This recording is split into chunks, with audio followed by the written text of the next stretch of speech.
essa primeira reunião no Palácio, o senhor conversou em linhas gerais o que com o presidente? Então, em linhas gerais, eu até levei uma agenda. Eu fui lá no intuito de saber basicamente o seguinte. Primeiro, voltando um pouco atrás, tem o problema do Eduardo Cunha e do Lúcio Funaro, né? Que o Lúcio Funaro é o operador financeiro do Eduardo, do esquema PMDB da Câmara, né? O esquema PMDB da Câmara é composto pelo presidente Michel, Eduardo, enfim, alguns outros membros. Eu fui lá dizer que, olha, o Eduardo está preso, o Lúcio está preso, e a gente paga lá uma mensalidade para o Lúcio, até hoje, e... Paga apenas para o Lúcio ou paga também para o Eduardo? Não, para o Lúcio é uma mensalidade, para o Eduardo foi um montante. A gente, depois que ele foi preso, a gente pagou 5 milhões de um saldo de dívida que ele tinha créditos, supostos créditos, né, por ilícitos lá de propina, que tinha ficado num saldo anterior. Isso é relacionado àquele esquema do FGTS? Não, esse era 20 milhões que é relacionado à renovação do incentivo da desoneração tributária do setor de frango, que na época o Eduardo Cunha tramitou essa prorrogação e pediu lá 20 milhões para que isso acontecesse. Enfim, na realidade eu achava que era 15, depois ele disse que era 20, então por isso ficou esse saldo de mais 5. E aí eu fui lá falar com o presidente exatamente isso, que tinha acabado o saldo do Eduardo, que eu tinha pago tudo, estava tudo em dia, mas tinha acabado. Por outro lado, que eu seguia pagando o Lúcio 400 mil reais por mês, e eu queria informar isso a ele e saber a opinião dele, né? Foi onde... De pronto ele me disse que era importante continuar isso, e, enfim. E quando o senhor mencionou... Só um minuto. O FGTS, a propina paga anterior, já tinha sido acertado? Já tinha, isso é uma planilha antiga que chegou a valores... Esses valores existiram, foram pagos. Sim. Era pago a propina do FGTS para o Eduardo Cunha, era paga através do Lúcio. Era a planilha que eu chamava de planilha do Lúcio, né?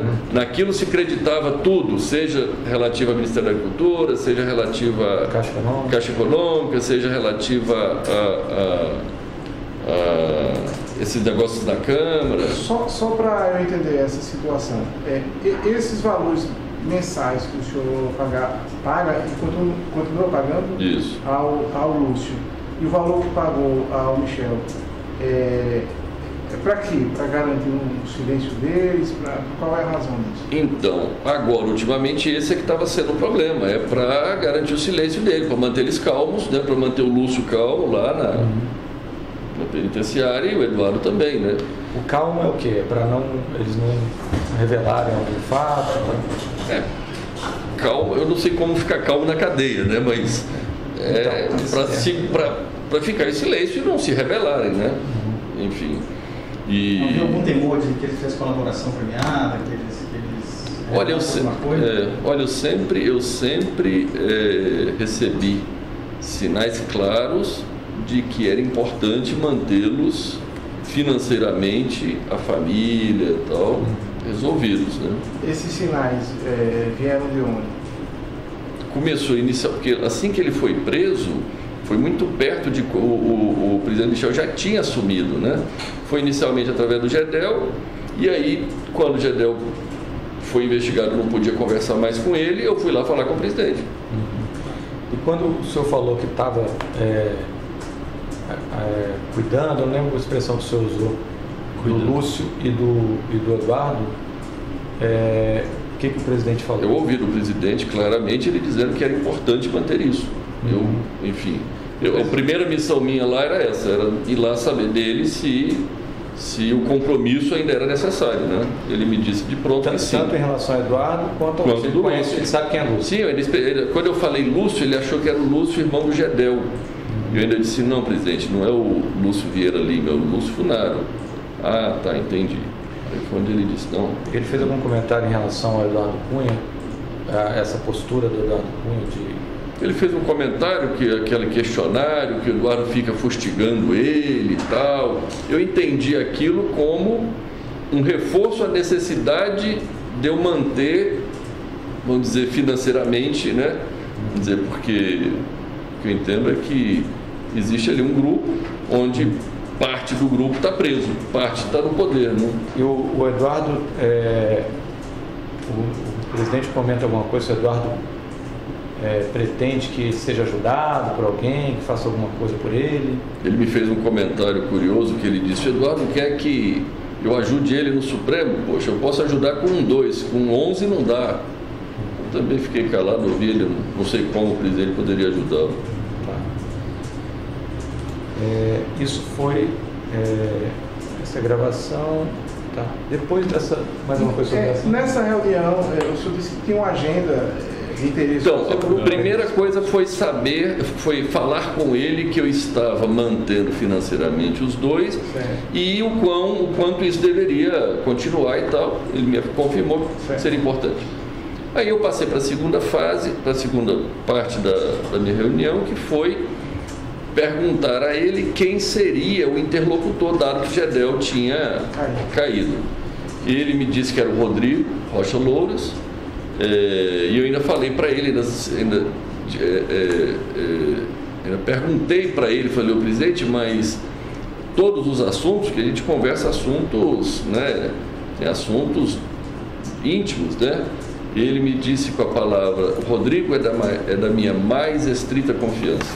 Aí, depois dessa palavra, né, eu disse: tá bom, então, da agora para frente, não lhe incomodo mais, sigo falando com o Rodrigo. E aí eu passei para a próxima parte, que já foi adiantando um pouco a ele o que seriam os assuntos que eu teria ali naquele momento para tratar com o Rodrigo, né? Foi onde eu comecei a perguntar que assuntos relativos à CAD, relativo à CVM. Comentei sobre o problema do BN10, que tinha vetado uma operação nossa, e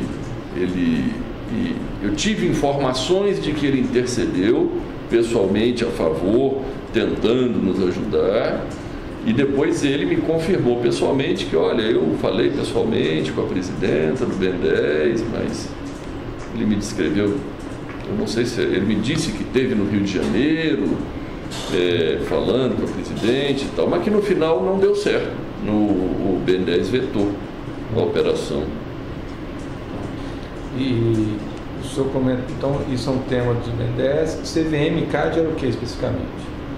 Então, CAD, porque CAD a gente tem vários assuntos do CAD, que a gente submete à apreciação do CAD. O CAD são, acho que 6 conselheiros, né? E o presidente do CAD está em aberto. Eu fui lá exatamente dizer da importância de ter um presidente alinhado com o governo, alinhado com os interesses do governo e principalmente alinhado com o interesse dele, né? Ele naquela hora me disse que não, eu tenho uma pessoa lá que dá para ter conversa franca e tal. Eu entendi conversa franca como que vai obedecer aos interesses, né, do presidente. E CVM era mais ou menos... CVM também, que eu fui falar que iria estar trocando o presidente também, que seria importante ter uma pessoa alinhada com o governo, alinhada com os interesses dele, para que a gente pudesse, quando necessário, fazer as reivindicações, né? O senhor lembra de mais algum ponto que tinha nessa sua agenda de... receita? Então, basicamente foi isso. Eu perguntei para ele sobre Receita Federal. Eu perguntei também sobre o ministro da Fazenda, Henrique Meirelles, que trabalhou conosco 4 anos, e o Henrique, eu já tinha tido oportunidade de fazer algumas reivindicações ao Henrique, só que na realidade o Henrique nunca me atendeu em nenhuma reivindicação. Eu fui lá avisar ele que o Henrique não me atendia em nada. E aí eu fui lá tentar perguntar para ele como poderia ser eu fazer saber eu fazer o Henrique saber que isso era de interesse dele, porque senão, no final... Dele, presidente da República, dele, Michel. Porque eu falo com o Henrique e as coisas não acontecem. Aí eu disse, olha, presidente, nós vamos combinar algum jeito que eu peço as coisas para o Henrique e, de alguma forma, o senhor fique sabendo, o senhor vai lá e mande ele fazer. E assim se deu um pouco a conversa em torno disso, e assim ficou combinado. Ele falou, pode falar com o Henrique, você me avisa o assunto, ou até mesmo qualquer assunto que o Henrique vier falar comigo sobre você de interesse seu, já pode avisar para ele que tem o meu apoio.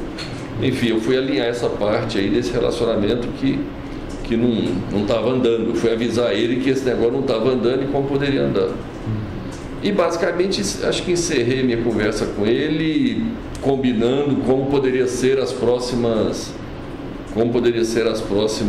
visitas, que tinha funcionado super bem ali, que eu entrei dando o nome do Rodrigo, né? Eu nem dei meu nome, ele até me perguntou se deu seu nome, eu falei, não dei, passei à noite, só abri o vidro, falei que era Rodrigo, entrei, parei direto na garagem e ele me atendeu ali no porão mesmo ali do Palácio do Jaburu. Combinei isso com ele, enfim, e basicamente foi isso.